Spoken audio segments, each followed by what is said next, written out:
could be so aggressively kind to Angel's boss that I convince him to let Angel spend more time at the hotel. Sure, whatever gets you there, babe. Hey everybody, this is 𝐓𝐚𝐥𝐤𝐢𝐧𝐠 with Screen Rant at San Diego Comic-Con 2024, and I am here with the amazing people behind 𝐓𝐚𝐥𝐤𝐢𝐧𝐠 Hotel. Would you like to introduce yourselves to our Screen Rant audience? Hi, I am Vivian Medrano, and I'm the creator of the show. Hell yeah, she is. I'm 𝐓𝐚𝐥𝐤𝐢𝐧𝐠, and I play Charlie Morningstar. I love it. I cannot get enough of the show. I need the second season immediately. Congratulations on season 3 and 4 renewal. Thank you. I'm so hyped.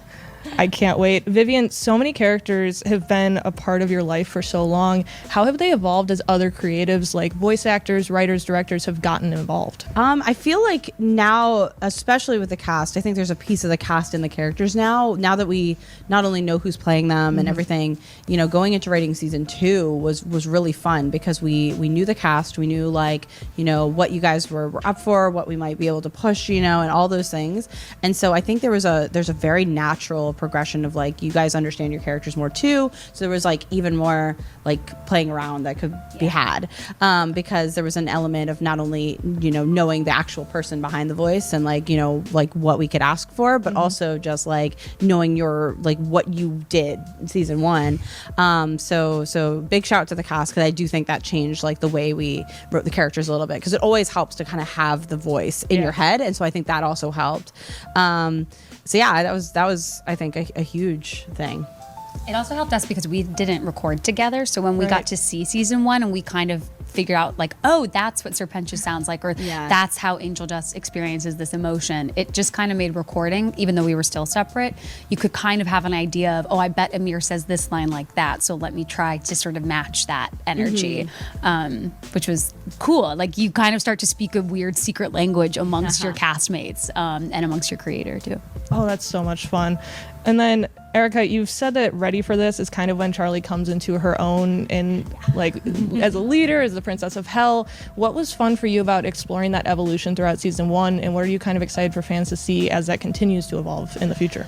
Yeah, that's my favorite part of playing Charlie, is the part of her that is grounded in like toughness and stubbornness and reality and fight.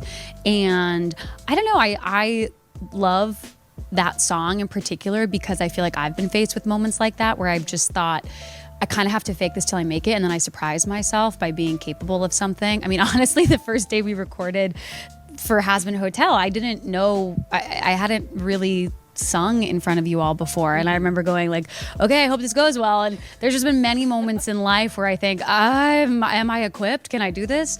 So I love that song because it has embodied sort of challenges that I've gotten to overcome, and just by thinking like, okay, the only option is to try, so let's figure this out. And I really hope that Charlie taps into, which I think she already is, we're seeing snippets of it, sort of that ferocity. Like, we know it's inside her. I don't know, Viv probably knows, what unleashes it to full throttle at any given moment, but over the course of the next couple seasons. But that is something I deeply love about playing her, because it's how I am in real life. I'm pretty optimistic and kind, and then if something happens that messes with the people I love, like, watch the f*** out. That's a mood.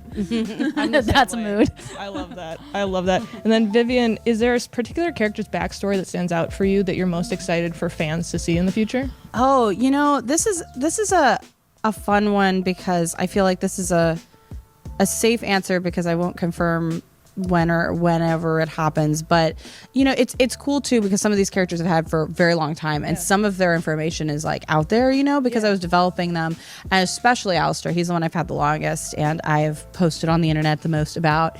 And so some of the fans, like, who, you know, deep dive into all those like old posts and everything, kind of know of his backstory in a little bit, but I'm really excited to actually get into that in the real show, because I feel like, I mean, obviously Alistair is such a fun character that everyone is excited to see like more of and learn more of, and so I, you know, really want to like like canonize that, you know? And so I'm really excited to like when we get into his backstory, because I'm like, yes, I know exactly what it is. And it's, you know, been with me for so long that I'm like, I can't wait for that to be like real though, like in a TV show. Like it's so cool. I'm so excited because Alistair is so fun and so terrifying. Yes, he is.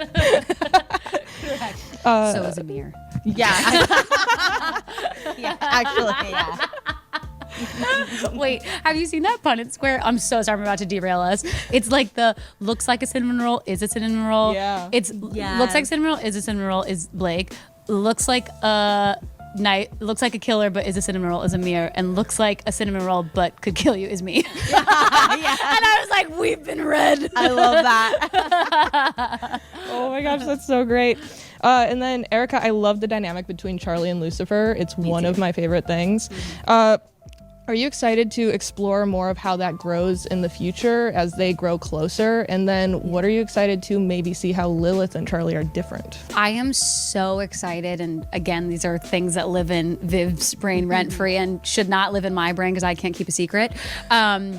I am so excited for the family dynamic. I don't know much about it. I just know that it feels like that's what we're leading towards at some point, and I'm really, really pumped to see how the three of them interact, if they get a chance to interact at some point. But Lucifer and Charlie, there's something so special about it and so tender in the midst of this really like funny adult comedy. I think people connect with the more than anything moment because it speaks to like just a very pure love between a father and a daughter. And I have no idea how that will stand in contrast to Charlie's relationship with her mom. But I have a feeling it will cause some problems.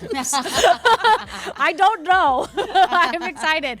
I'm a fan of the show too. Like, I don't know anything that's about to happen. I just get the script and go like, nice, cool. Yeah. Which is really fun. It is really fun because the cast is so invested, and and they don't know anything until they read the scripts for the next season when they get them. So I'm so excited for that.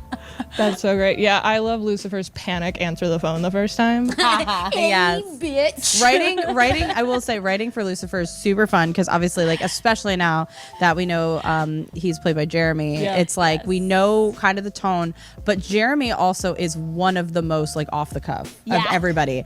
I don't think anything from his is truly like the exact written line. I love it's so fun, and that's what's great is I almost anticipate that. So I'm like, whatever Jeremy does, we are making it is getting in the show. I'm gonna make sure it gets in the show because it's so funny. He does so much fun stuff. I love it. Love Jer. Vivian, I also love Rosie so much. I want to see more of her. Are we going to get to see more of the overlords? And is there a part of Hell that we haven't really explored that you're excited for audiences to see? Oh, that's a good one. Yes to both. I mean, season 2 we get more Rosie with the other overlords. We get more presence, I think, in Hell, because what's nice about season 2's antagonist is that he's a Hell character. That's Vox, and so I think we get more of a focus on kind of like that world because he's also an overlord. So it's like, I'm excited for that. And then the second part of the question also was a yes, but I'm blanking out. Other parts of Hell. Yes, yeah. Obviously, I can't speak to that, but I'm very excited because especially with the season 3 and 4, I feel like that's really where we can start to see like even more because there's just so much more runway. So I'm really excited about what other parts of Hell we can explore. I can't wait. I'm also a huge Hell of a Boss fan, so I just want to see all of Hell. I know, right? Yeah, eventually I want to like figure out how to like every single aspect of this world to explore. So and obviously we'll the Avengers Assemble version of the Helliverse is like perfect. Everybody wants it. Yeah. We just don't know when. I love it. And then Erica, I love the relationship between Vaggie and Charlie so much. I love how Vaggie kind of grounds Charlie.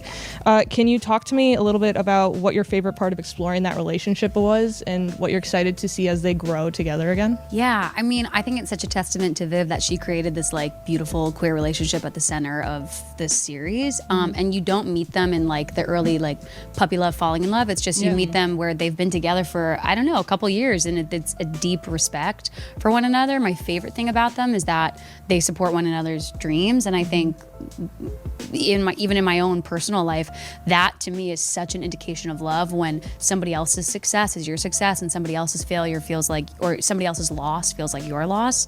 And I love that about Charlie and Vaggie. I love that we meet them in that deep teammate moment. And that's not to sort of undercut the sort of intimacy that they have as well. Viv and I were saying in season 2, if you have any doubt that these two have their own sexy life, that doubt will be gone after season 2, which I'm obsessed with. I just like Charlie and Maggie can get it, and we might see them do so.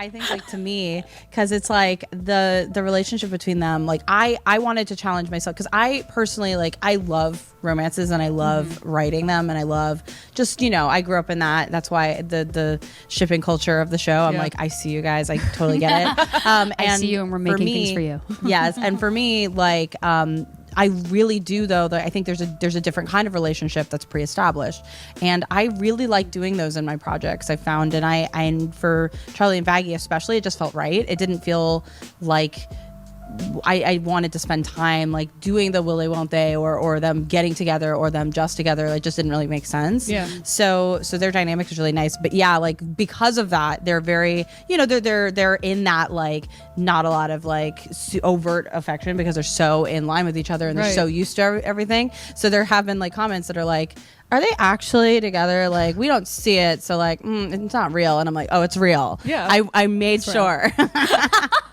So that's what she's saying. Wait, can I say what you told me about the board artist? Will they take us to that? Yeah, well, we have some artists on the team who are amazing, and they're super, super like just good at the sexy. Yeah. And so specifically, I was like, these artists who are good at the sexy should do the sexy stuff, and it turned out amazing. So very excited. I can't wait. Right before we wrap up, I want to ask a quick Hell of a Boss question. You broke my heart with the last 2 episodes. I just was sitting there crying. Can you tease anything about the next 3 episodes we have coming at the end of the year? The safest thing I can say about them, obviously, is I am really proud of them. Like, I think they're just, I don't know, they're just exciting. Yeah. And they're the end of an arc that we've obviously spent a lot of time on. And so, yeah, I think it's a culmination of all this buildup that we've done. So I'm really glad you liked them. And yeah, I like, that's just breaking hearts. I love it. Thank you guys so much for taking the time to talk to me today. You. I hope you enjoy the rest of the con. Hell of a Boss, Has Been Hotel, all of it's amazing. I want the whole hell of a universe. Thank you. Now, if you'll excuse me, I'm off to not have sexual intercourse before marriage. Yes!